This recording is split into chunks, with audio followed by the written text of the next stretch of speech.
How do you see the music industry, Mike, for the past 2 years? Yaa ngi noppi, yaa ngi gis artiste, yaa ngi def seen def, yaa ngi seetaan gars comme noo ko waxee sa song bi. No, music industry. Music industry right now, so ko bëgg jëlé from the get go, elevate na. Evolution am na bu baax, like big changes am na léegi fans yi turn out to shows, videos yi start nañ di am numbers yu decent numbers.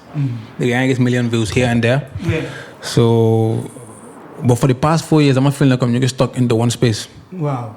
It's hard to say. Wow, it's hard to say. Why for the past 4 years, you don't egg. Why for the past 4 years, we just stuck into one place. No, param. December, November album QCD. Tap. December, November album QCD. For the past 4 years, that's all we're doing. I just know the whole year around November we drop album, we have QCD. That's all we're doing, which is not a way a music industry should work. And artists in Gina am yakar sin magaya ko na def. So we should just find a way to change that. Neko na need pour gene album every year. Neko na need pour harabe December, November nga drop album nga def so QCD. No.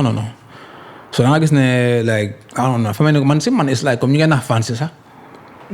Yeah, put an own package, but like it's not elevating the music industry as a whole. Yeah, pour muy leer. Yeah. Mais comme noonu la warut a demee noonu waaye noonu la nekk di demee because Gambia bëriwuñ platforms of people ñoom ne dañoo bëgg breakdown on how a music industry should work. Yeah. So loolu mu ngi tax like fans yi they're in the dark. They have no idea about kii ban façon musicien la sax because am na ñu dee dim ko Jizzle as a rapper fekk Jizzle nekkul rapper. For the past like 7 years ñu ngi compare Jizzle ak ST. No Jizzle moomul ST ST moomul Jizzle like are you crazy? Naka nga compare Jizzle ak ST? Like Jizzle Afrobeat artist like ST rapper la. Dip ak Wally Seck kan moomun. Dip musicien la Wally Seck musicien la but Dip ak Wally Seck ku mun. Like loolu la nekk def fii nii and ñu ngi ko def proudly na ST moo ko mun Jizzle moo ko mun like what? Gambia comme ñu ngi yàgg si loolu for the past 7 years ba tey ñu ngi ko def.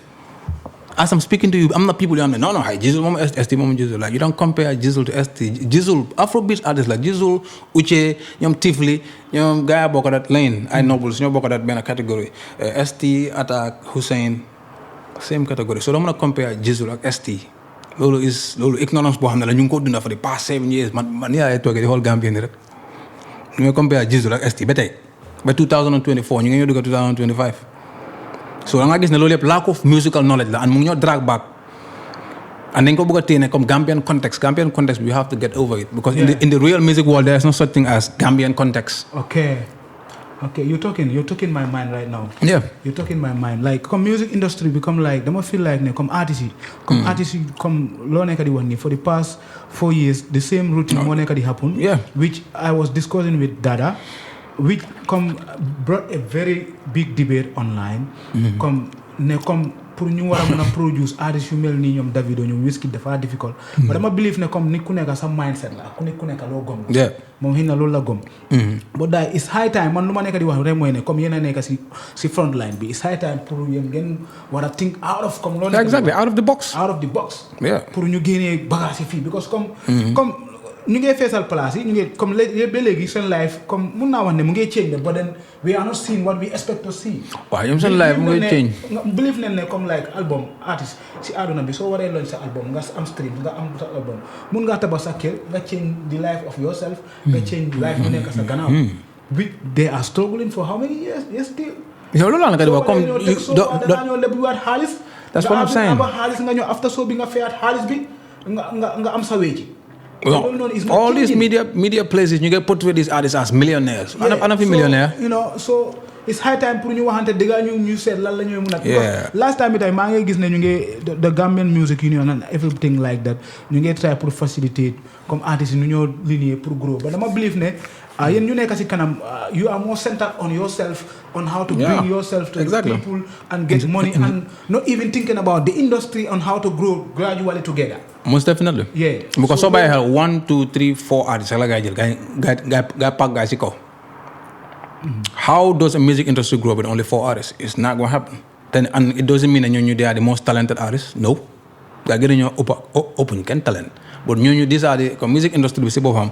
If I'm 4 artists, I don't know whether 4 or 5 you have push the corner. Guy by And music industry never works like that.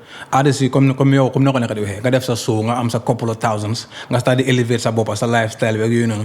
But is the music industry growing? No, nga toogaat nga xaaraat ba November, December nga drop out another album nga demaat QCD nga collegaat fans yi seen because these fans are ignorant. Aware wuñ, you know what I mean? They just gonna go to the show, boom, boom, boom, beat, dafa over neex nga start di wax some random stuff on the beat, it's nice. They don't care. They're just gonna go to the show and start singing along to that. You know what I mean? Yow nga collect lo nga so you come like technically you working for yourself. You know what I mean? Because so by hell suñ top 2-3 artists yi nemal ma kan si ñoom moo produce an artist under moom. Comme nga pointal ma bi la see benn ST nga ne ST moo indi artiste bii nii. ST mooy ST the legend that man ST I have all love and respect for ST maa moom boy keba ma lii laa leen loolu la respect mën na ko sama diggante but pointal ma any artist bu ST génnee from imagine a Brikama nu mu réyee ST by now so they had a music studio like a media house boo xam ne mu ngi produce artists let's be real let's keep it real you know what I mean ST moo mag man for 4 years te man mag laa si game bi right now imagine ku ma mag 4 years kooku should have been time bi Brikama waroon na fa produce 1 2 3 4 artists yoo xam ne comme seen name bi is now big because ST la am na power bi am na influence bi pour mu indi all these people in the game loolu moo dee build music industry because soo gisee tey I respect like a Drake or bi nga ma ne Drake sa Jay-Z or Lil Wayne because Lil Wayne moo produce Nicki Minaj ak sa waaji Drake billionaire Drake sorry Lil Wayne billionaire la ba pare Nicki Minaj is the number one waaw loo xamul léegi mooy Drake moo gën a rich Lil Wayne that's what I'm saying moo ko gën a rich that's what I'm saying ba fu mu gis Lil Wayne daf dee dem down to his knees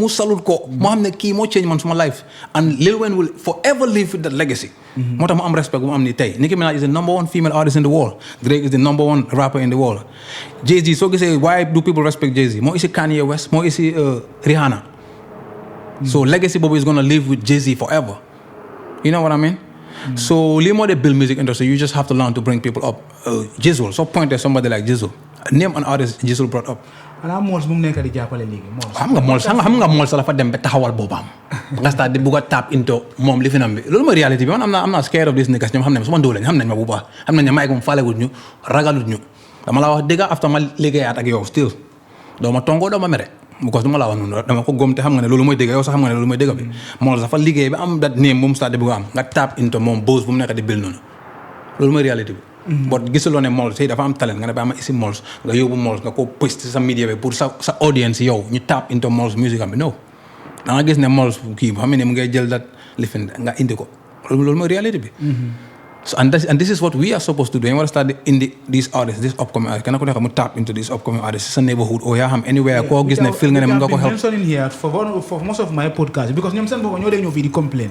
Artists like Ashidik, artists like that's what I'm saying. That's what I'm saying. Like Young Imps. Yeah, that's what I'm saying. They are nice. Yeah, they're nice. You know. Because so by hell, no one mention them. I mean. nga génne hook yoo xam ne kooku am own unique style boo xam ne man mënuma koo muñ xam naa ne lii ko daf ko seetaan dama ko message ma ne ko bro da nga amee sa own unique style bu ko musa bàyyi mu ngay seetaan lii ko dama gis dama ko wax masha Allah yeah loolu mooy réalité rek léegi the question backs to you foog nga ne léegi music industry bi like ak sun music bi because yéen yëpp yéen a ngi si léegi Mike comme mën nañoo wax ne baalal ma de man tamit damaa ñëw si yow because dama feel like ne yéen tamit artistes yi yéen yëpp muy ST muy xam nga Jizzle tamit moom he's on his love zone comme love songs rek understand nga ma yow back to back eco trip understand nga ma léegi with this kind of songs foog nga ne naka la ñoo mën a def ba suñ music bi get to Nigeria suñ music bi get to you know UK get to Europe and the other part of the world like comme ban façon musique ak ban façon genre ak ban façon style of music yow si sa gis-gis waaw xam nga dañ war a lii nii pour ñu export suñ musique bi musique bi gën a popular si world bi right now is Afrobeat waaw moo nekk di dominate the whole world musical artist bi ñu am Gambia ko xam ne is the number one Afrobeat artist is Jizzle waaw even though dama feel ne Uche is a better artist okay waaye Jizzle is the number one moom lañ fi am so Jizzle music am bi suñ ko like first thing li ñu war a focus on mooy like quality